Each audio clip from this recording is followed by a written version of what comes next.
Hello and welcome to another edition of From the Cave.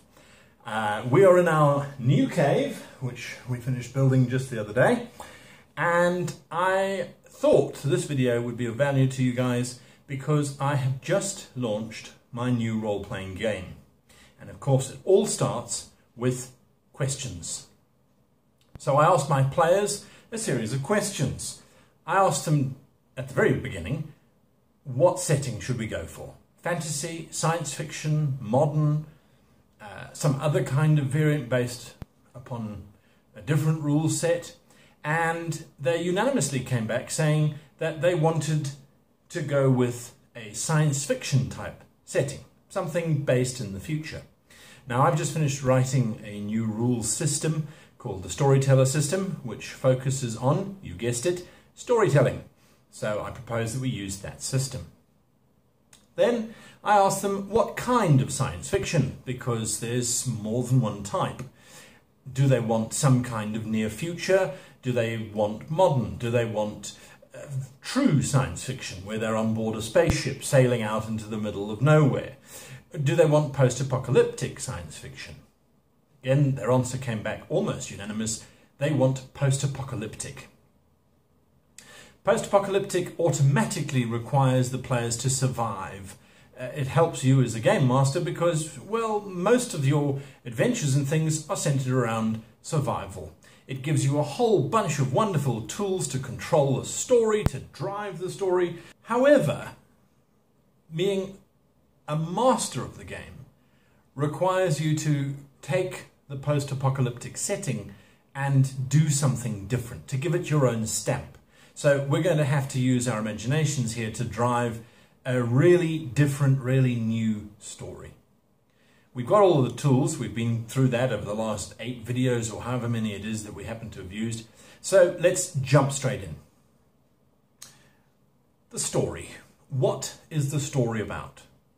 And to answer that, we go through to questions like, how are we going to evoke story in our world? Because that's what we've got to start with. And I toyed with the idea for quite some time as to whether it should be an Earth type situation, or perhaps, just to make it slightly different, but not hugely, send the players to another planet. They're part of an ancient space-sparing human civilization that has suffered some kind of catastrophe. Well, it's not original, but it could move us in the right direction. On the other hand, some of the nice things about post-apocalyptic settings is that you can explore player-known locations, cities, continents, countries, that kind of thing, and give them a post-apocalyptic twist. So I think I'm going to settle on an Earth-based system. We want to evoke story in our players. We need to create and inspire them to create characters that are different, that are unique, and that might be a little bit more than what they're used to playing. Post-apocalyptic summons up either the gruff mechanic who can make ancient old vehicles suddenly come alive again. It sums up the medic who's possibly addicted to his own drugs. There's obviously the road warrior who drives really fast and shoots a lot. There's the survivalist who can find food in the middle of a desert wasteland. How can we change that? How can we make it something that they're not necessarily expecting? Well, let's go back to our world building. We need to build in some kind of driver, some kind of control, and some way that the story can change so that it's not just going to be static.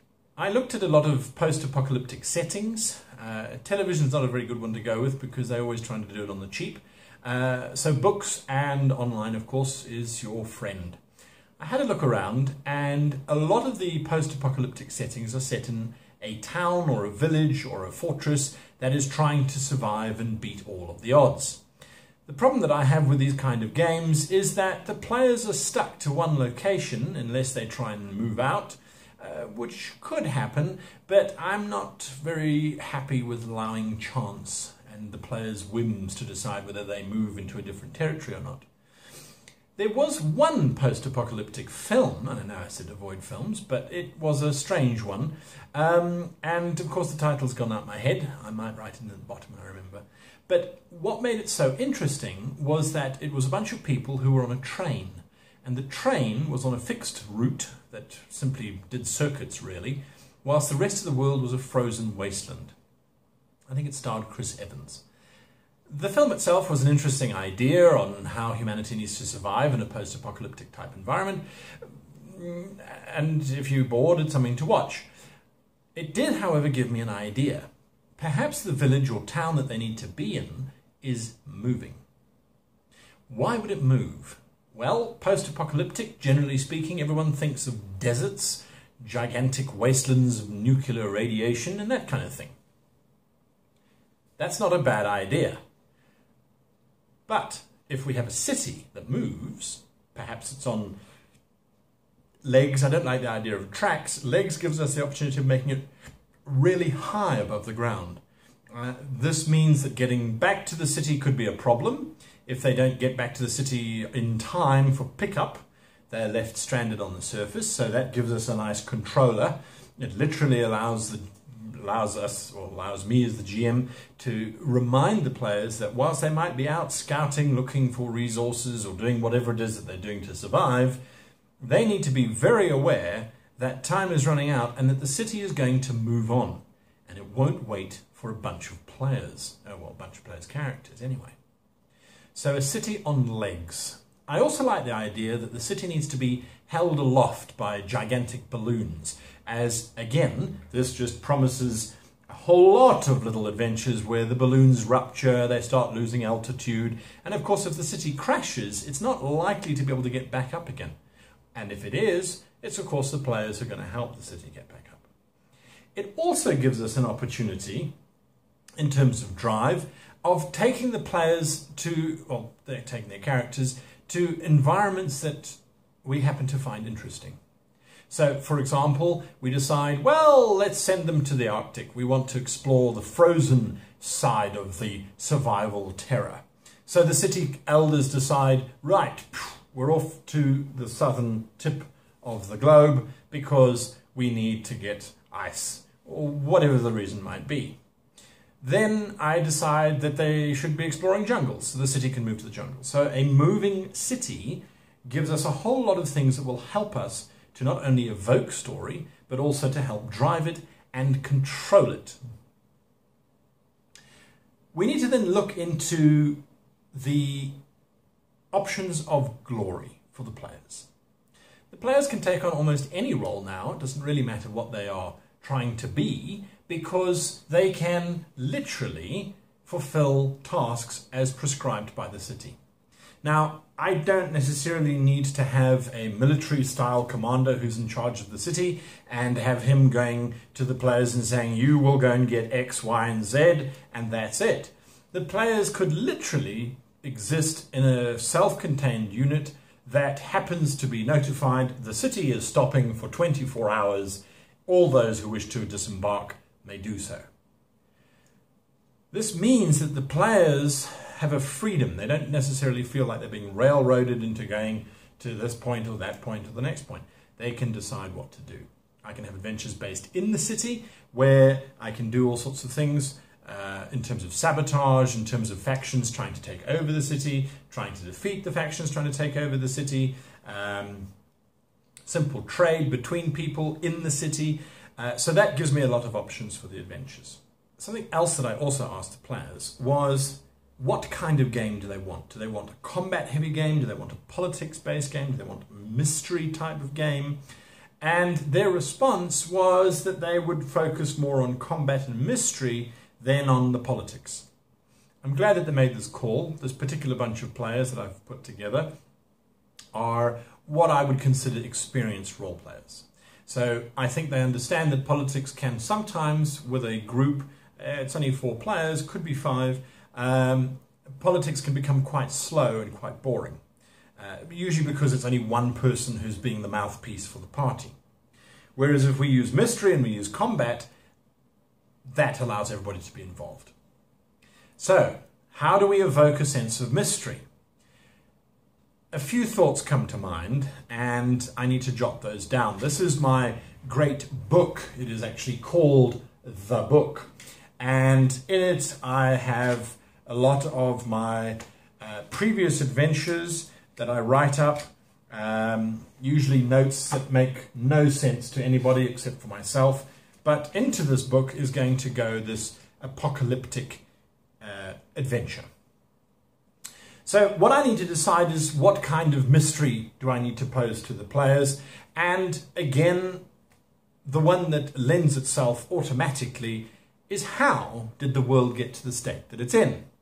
Do I want that question solved straight away, or do I want it left hanging? What I want to do is to let the players think they know what happened, and of course, through the course of the adventures, change it. The idea that I have here is that there was a meteor that impacted on the Earth, and this meteor was as a result of an asteroid that smashed into, I want to say Mars, but that might be a little bit predictable. So perhaps we should expand our horizons a little bit, and I'm actually getting a thought right now. What if it was a meteor that smacked into, say, Neptune or Uranus? One of those two planets, we know that they are mostly ice, and that ice is methane. So what if one of these meteorites came thundering out by galactic chance and smashed into planet Earth? It eradicated technology because of the gigantic EM pulse that literally vaporized the electronics that our world has, apart from obviously the government institutions, which could be useful, so I must remember that. But apart from that, the methane, once it impacted on the Earth, melted. However, it did not simply enter the atmosphere and create a slightly noxious gas. What it did was that it released a whole lot of entities, gaseous-based entities. And these entities can enter into the bodies of humans, animals, why be specific just to humans, and take control of them. Now that's an interesting mystery. Anybody that you encounter could be under the control of this gaseous type creature. What do gaseous creatures want? They're on a foreign planet. Remember, going back to story is always ask, what does the villain want? And in this case, I suppose the villain could be the gaseous creatures. Well, the overall villain could be the gaseous creatures. They're on a foreign planet. They're not particularly well suited to surviving on our planet. There are all sorts of things that suck methane down into the ground or trap themselves, can trap in trees and that kind of thing. So they either want to get back home, except that all the technology was wiped out that would allow them to do that. So either they are trying to assemble technology to get them home, or, and I think this is the route I'm going to take, they are rather going to stay on the planet, but they're going to terraform the planet to their own needs. My players are going to have a wonderful time trying to identify who has been taken over by methane gas and who has not. It allows me also to then say, well, the creatures that are taken over by this methane gas, could they become our post-apocalyptic mutations? Could they become the terrors that roam the plains, the forests, the Arctic wastes? And I think the answer is yes. There are occasions where one has to, I think, fall back on a few tropes and memes, and post-apocalyptic, if you don't have raving human cannibals, which of course my world will have, because part of the city and part of the way I will control the players is if you work against the elders who control the city, you are dropped off and denied access back to the city. It also means that the methane gas creatures become a little bit identifiable, especially if, and this is something that I quite like, is if initially there is no visible sign. But over, say, days or weeks, slowly the flesh starts to rot off as the methane gas corrupts it from within, giving us our zombies and cybernetically augmented humans who are trying to use what little tech they have to keep themselves alive. Just quickly on change, I know I'm running out of time here. Well, I'm already over time, but fuck it. In terms of change, they will be in their city. I will try and build good relationships in that city so that they see it as a place of refuge, so that it keeps them coming back to the city, which of course allows me to control the stories. And once we are 6 or 7 months into the campaign and they are all suitably invested in the city, I will have it crash and burn. Either it's taken over by another rival city, which I think might very well be the case, or it's simply taken over by the methane creatures, because they've discovered that that particular city that they're in drives a piece of technology that they need in order to terraform the planet. So there we go. I hope you enjoyed this brief insight into a post-apocalyptic setting that has a few hopefully unique and hopefully inspiring options for the players. If you like the video, click on the like, and of course if you want to keep me happy, click on the subscribe video, and till next time.